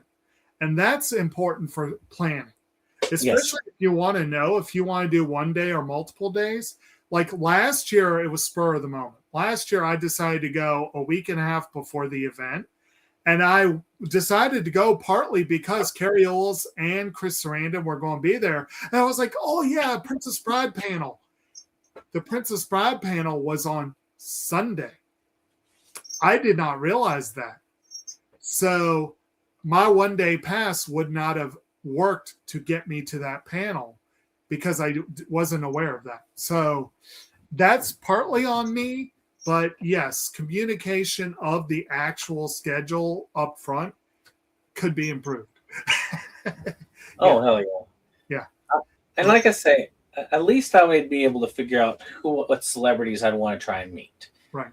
And when they would be there. If I was doing it, I probably would have seen about getting the 4-day VIP instead of the clerk's experience, because that way I could just get in line and I could do the VIP for anybody. My VIP was only for the clerk's characters. Which still helped you out. Which helped me, because those were really the ones I wanted. But yeah, I'm going to have to think about the VIP next time, because it's like, yeah, like I said. But the problem was they didn't give you a 1-day VIP. You had to buy all 4 days to get the VIP experience, which to me, that was why I didn't get it. But I think that, if I did it and there were enough people that I really wanted, I would probably save up, get that in there, then save up enough money to get the autographs I know I want. Right. Have that much cash on me when I get there. And then be nice and have everything ready to sign when I get there.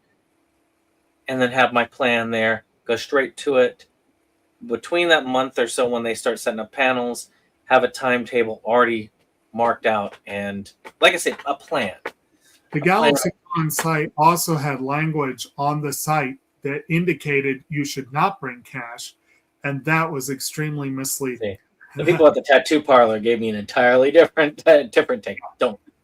Don't think about credit. Credit's going to be hard to use. And every time, most of those people want cash only if they can get it. And if they do take card, they prefer cash. So I made sure to have some cash on me when I got in there. I was able to use a card. I was able to use a card with Tom Cavanaugh and John Wesley Shipp, but the others I had to do cash. Yeah. So, yeah. There wasn't everyone. Like I said, I stepped out and bought a ticket online for Daniel Panabaker's autograph. There were not a lot of people you could do that. I think there were maybe 10 people, maybe a dozen that you could prepay. Most people you couldn't. So for those people, it had to be cash. Yeah, I think if I go again, and Shatner's still alive and going to it, I probably will get Shatner's just because. I'll probably get a signature on Incubus because why not? How many people get that signed? And I can ask him, so how was it speaking Esperanto? Yeah, you could do that. But I guess that's it. I hope you've enjoyed this discussion. And what are your experiences at cons or Galaxy cons? Yeah. I've gotten to talk with many people going to many of the different cons across, and they say it's probably one of the least organized cons they've been to for a while. Many of them say that it is not, that there are cons that are much better organized and much better done. But I'm hoping that they will continue to improve. They keep getting bigger, and they don't seem to know how to handle that. And it's still fun. It was an experience. It was mostly a fun experience. I was about ready to strangle someone for a little while there with that whole debacle with that one not being ready for cash. And the irony is I had cash that I left at home because I was like, I could just buy everything online. But no. Well, with that, we'll see you on the next one. Bye-bye. All right. And I'll get together with you on the next for the next live.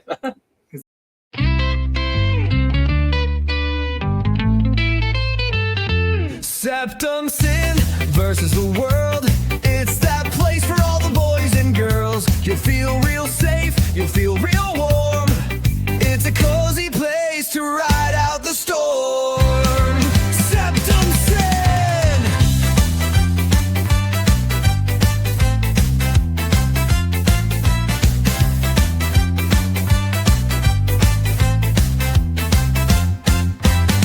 SeptumSin and his best boy Jake see the trends that scare us every day. Physical media is going to the side. Doctor streaming will rule the world in time. SeptumSin versus the world. It's that place for all the boys and girls. You'll feel real safe. You'll feel real warm. It's a cozy place to ride out the storm.